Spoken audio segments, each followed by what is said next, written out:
A Tale at Midnight.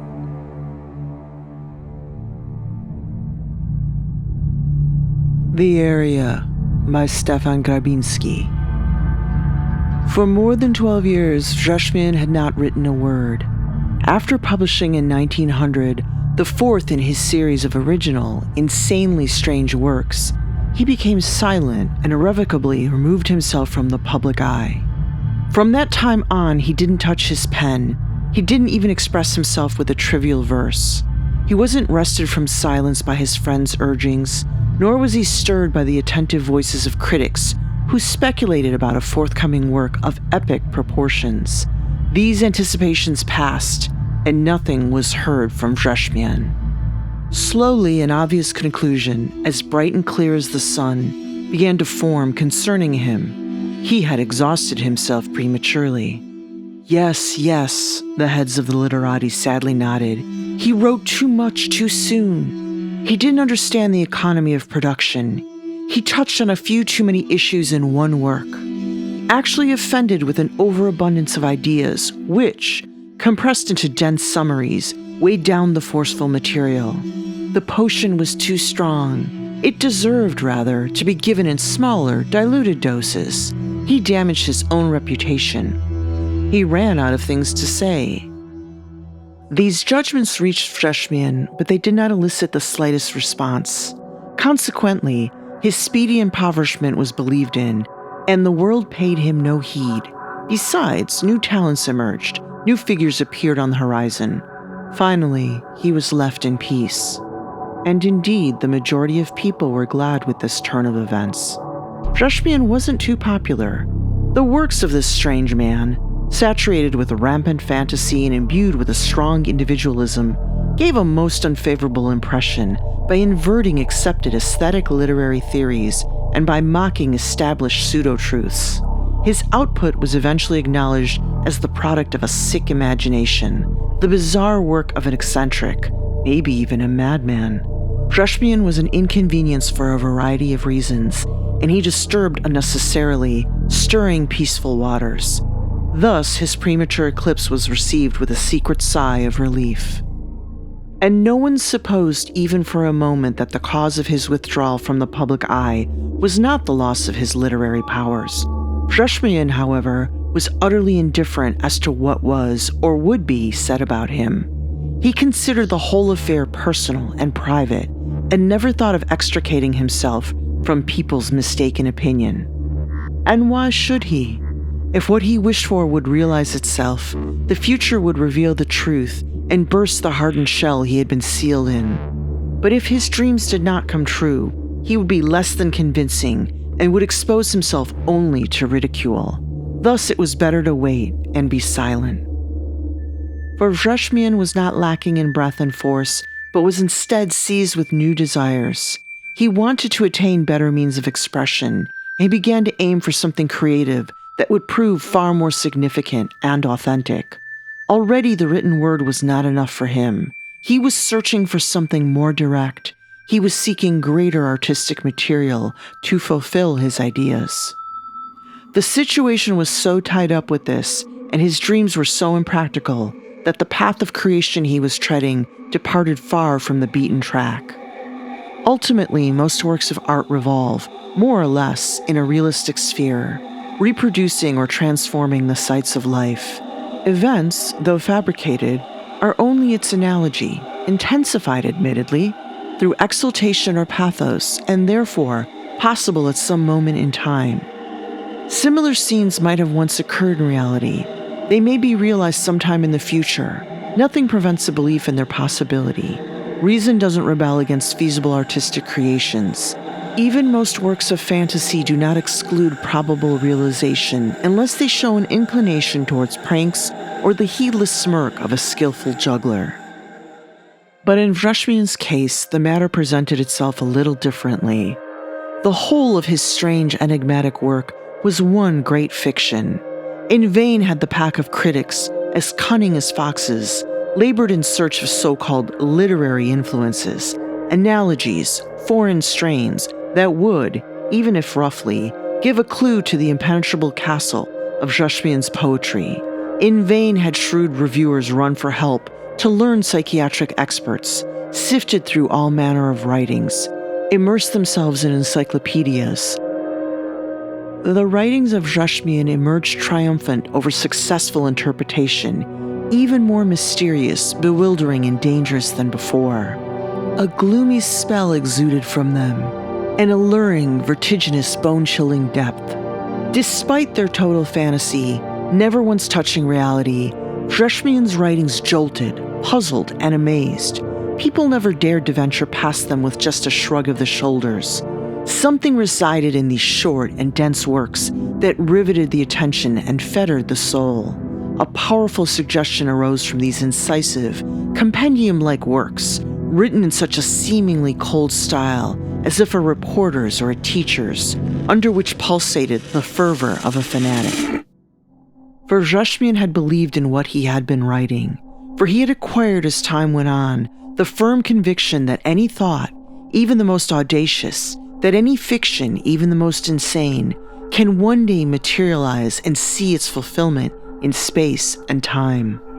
No person thinks in vain, no thought, even the strangest, disappears fruitlessly, he used to repeat many times to his circle of friends and acquaintances.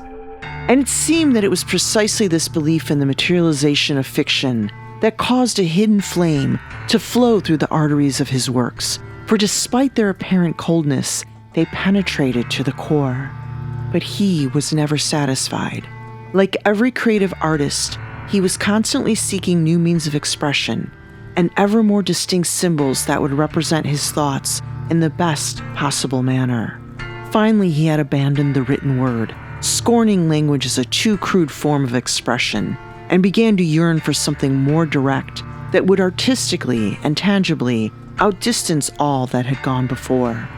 It was not silence he sought, the resting of the word of the symbolists.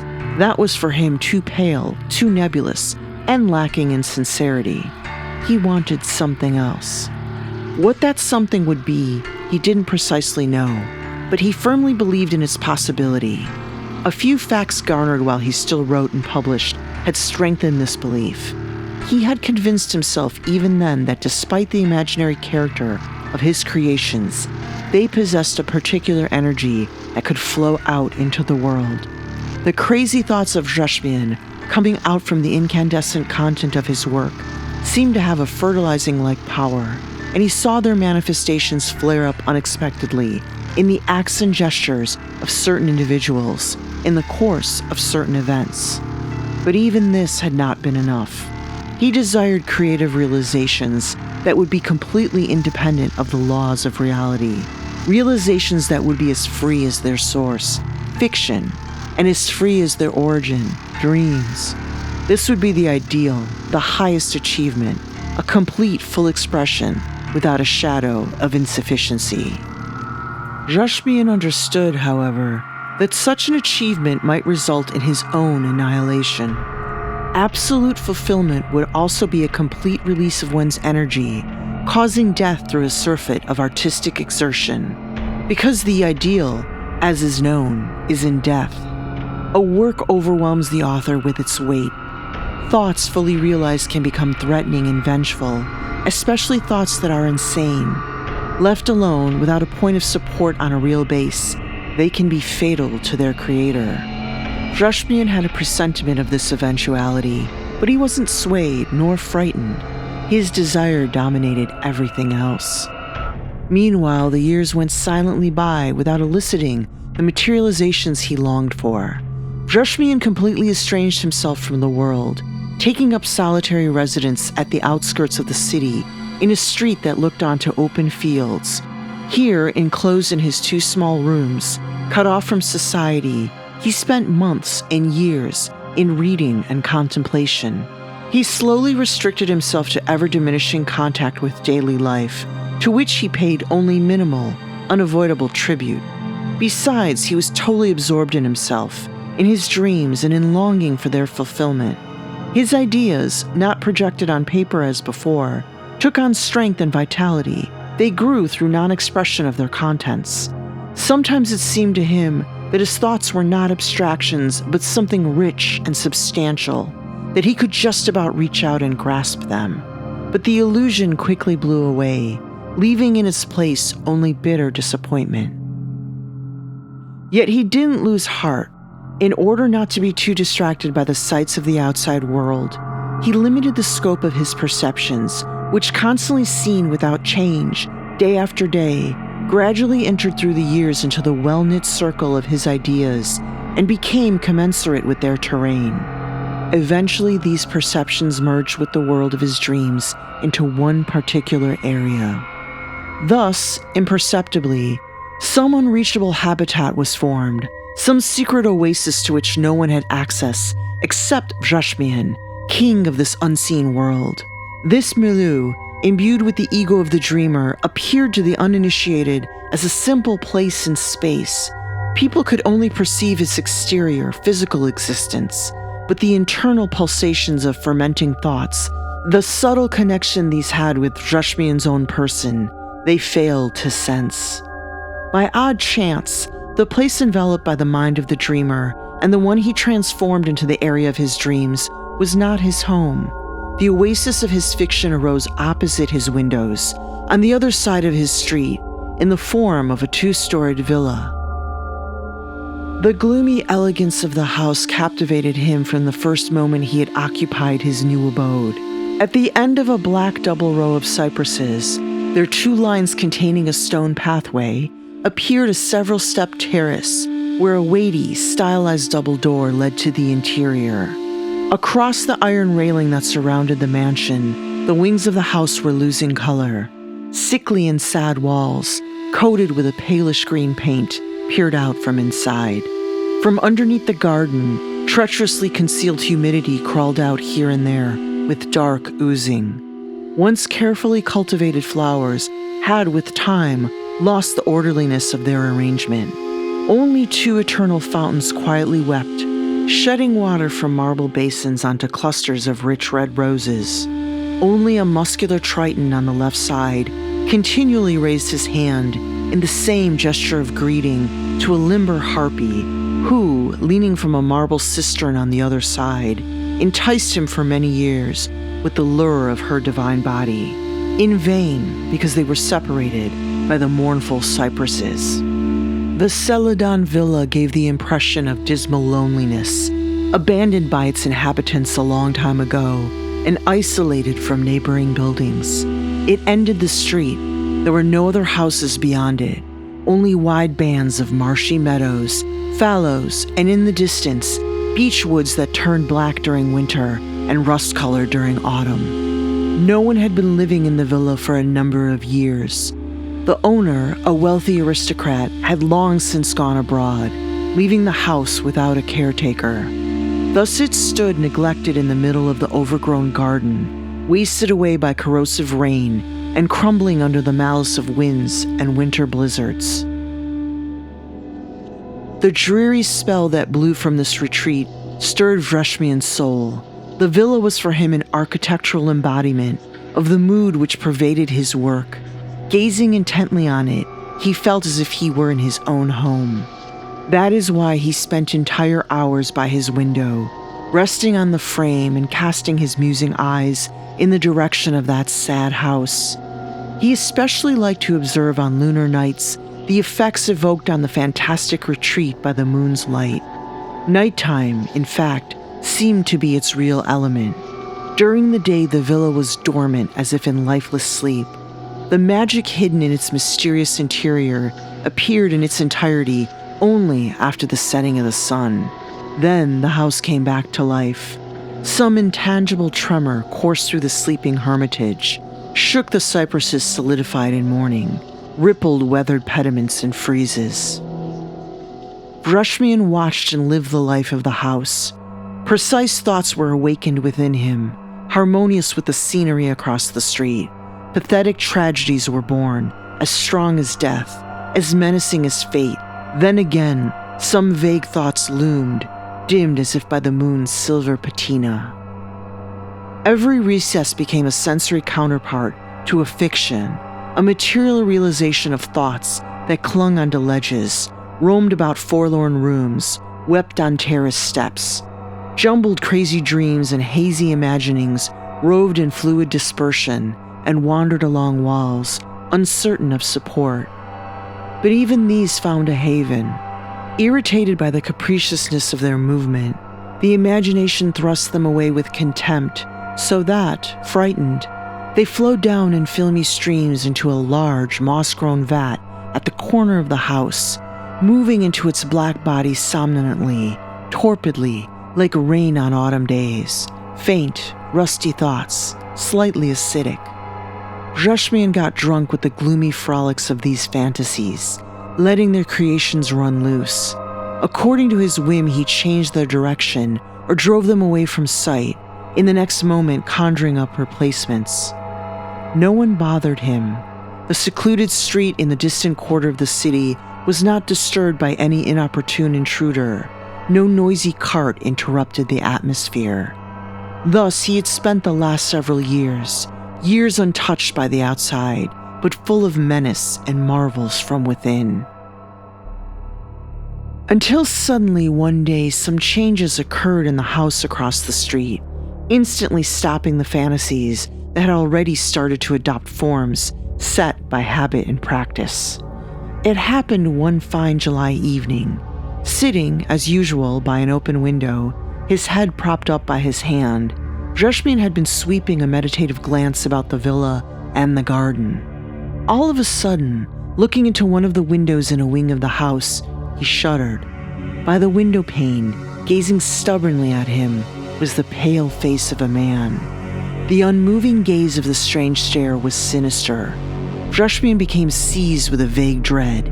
He rubbed his eyes, walked about his room a couple of times, and looked again at the window. The severe face had not disappeared, but continued to stare in his direction. Has the owner of the villa returned? Rzeszmian threw out the feeble supposition in an undertone. In answer, a sarcastic smile twisted the features of the dreary mask. Rzeszmian pulled down the blind and lit up his home. He couldn't endure the gaze any longer. To obliterate these impressions, he immersed himself in reading until midnight. At 12, he wearily raised himself from a book, and drawn by an overpowering temptation, he lifted the edge of the blind to peek out of the window. And again, a shudder of fear chilled him to the bone. The pale man was still there, standing motionless by the window in the right wing. Illuminated by the bright magnesium shine of the moon, he paralyzed Rzeszmian with his gaze. Uneasy, Rzeszmian returned the blind to its position and tried to fall asleep. In vain. His imagination, imbued with dread, tormented him terribly. It was already morning before he finally fell into a short, nervous sleep, and even then it was one full of nightmares and visions. When he woke up around noon with a giddy head, his first thought was to look at the villa's windows. He breathed a sigh of relief. The obstinate face was gone. Throughout the day there was peace, but at evening he saw, by a window on the first floor, the mask of a woman staring at him, her streaming hair bordering a face already withered, but with traces of her former beauty, a face maddened by a pair of wild, intense eyes, and she was looking at him through frenzied pupils with the same severe gaze as her companion from the right wing. Both seemed unaware of their coexistence in the strange house. They were joined only by their menacing gesture directed toward Rzeszmian. And again, after a sleepless night, interrupted by looking at his persecutors, a day free of masks followed. But as soon as dusk was entering into its secret conspiracy with the night, a third, new figure appeared by another window, and it also did not retreat until dawn. In the space of several days, all the windows of the villa were filled up with sinister faces. From behind every window looked out a pair of despairing eyes, or ovals marked with suffering and madness. The house gazed at him with the eyes of maniacs, the grimace of lunatics. It grinned toward him with a smile of the demented. Not one of these people had he seen in his life, and yet all of them were somehow known to him. But he knew not from where. Each one of them had a different expression, but all were united in their threatening demeanor. Apparently, he was considered a common enemy. Their hatred was terrifying, yet mesmerizing. And strangely enough, in the deepest layers of his mind, he understood their anger and acknowledged its justness. And they, as if fathoming him from afar, gathered certainty of expression, and their masks became more severe with every day. Then, one August night, while he was leaning out of his window, enduring the crucifying gazes of their hateful eyes, the immobile faces suddenly became animated. In each flashed simultaneously the same will. Hundreds of pale, thin hands raised themselves in a movement of command, and scores of bony fingers made beckoning motions. Rzeszmian understood. He was being summoned inside. As if hypnotized, he leaped over the windowsill, crossed the narrow street, jumped over the railing, and began to walk along the alley to the villa. It was 4 a.m, the hour before dawn's tremblings. The magnesium jets of the moon bathed the house in a silver whirlpool, luring long shadows from its curves. The path was a dazzling white in the midst of sorrowful shrub walls.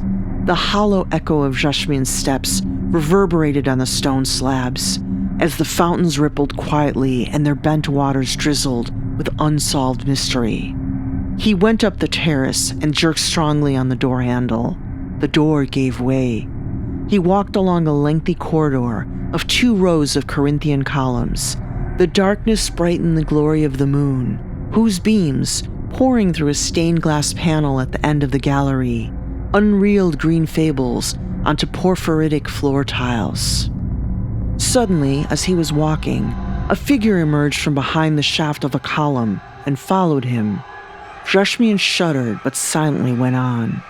A couple of steps further, a new figure detached itself from a niche between 2 columns. Then a third, and a fourth, a 10th. All followed him. He wanted to turn back, but they blocked his way. He crossed the forest of columns and swerved to the right, into some circular hall. It was illuminated by the shimmering moon and crowded with strange people. He slipped between them, looking for an exit. In vain. They surrounded him in an increasingly closed circle. From pale, bloodless lips flowed out a menacing whisper. It's him. It's him. He stopped and looked defiantly at the throng. What do you want from me? Your blood. We want your blood. Blood. Blood. What do you want it for? We want to live. We want to live. Why did you call us out from the gas of non-existence and condemn us to be miserable, half-corporeal vagrants? Look at how weak and pale we are. Mercy, he wailed, desperately throwing himself toward a winding staircase in the depth of the hall. Hold him. Surround him. Surround him. With the speed of a madman, he ascended the stairs to the upper floor and burst into a medieval chamber, but his oppressors entered after him. Their slender arms, their fluid damp hands joined in a macabre line. What did I do to you? We want full life. You confined us to this house, you wretch. We want to go out into the world. We want to be released from this place, to live in freedom. Your blood will fortify us. Your blood will give us strength. Strangle him. Strangle him. Thousands of hungry mouths extended toward him. Thousands of pale, sucking lips.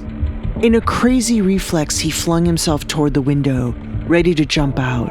A legion of slimy, cold hands seized him by the waist, dug crooked hook-like fingers into his hair, wrung his neck. He struggled desperately. Someone's fingernails cut into his larynx. Someone's lips fastened on his temple. He staggered, supported himself on the embrasure with his shoulders, and leaned back. His convulsively extended arms spread out in a sacrificial movement. A weary smile of fulfillment crept over his whitened lips. He was already dead. At the moment when the interior cooled with the agonized throes of Rzeszmian's body, the pre-dawn silence was interrupted by a dull ripple. It came from the vat at the corner of the house. The surface of the water, moldy from the green scum, seethed. Inside the rotten barrel, encompassed by rusty hoops, swirls rose. Refuse undulated, sediment gurgled.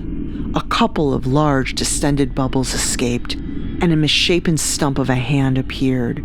Some sort of torso or framework emerged from the depth, dripping with water, covered with mold and a cadaverous putridity. Maybe a man, beast, or plant. This monstrosity glinted its amazed face toward the sky, open spongy lips wide in a vague, imbecilic, enigmatic smile. Extracted from the vat, legs twisted as a thicket of coral, and, shaking the water off, started to walk with an unsteady, swinging step. Daybreak had already arrived. Violet luminosities slithered about the boundless regions of the world. The monstrosity was heading toward the deep blue forest on the distant horizon. It opened the gate in the garden, hobbled on bow legs along a narrow path, and drenched in the amethystine streams of morning twilight, tottered toward fields and meadows slumbering in daybreak's obscurity. Slowly, the freakish figure diminished, became diluted, and started to expire, until it dissolved, dispersing in the gleams of early dawn.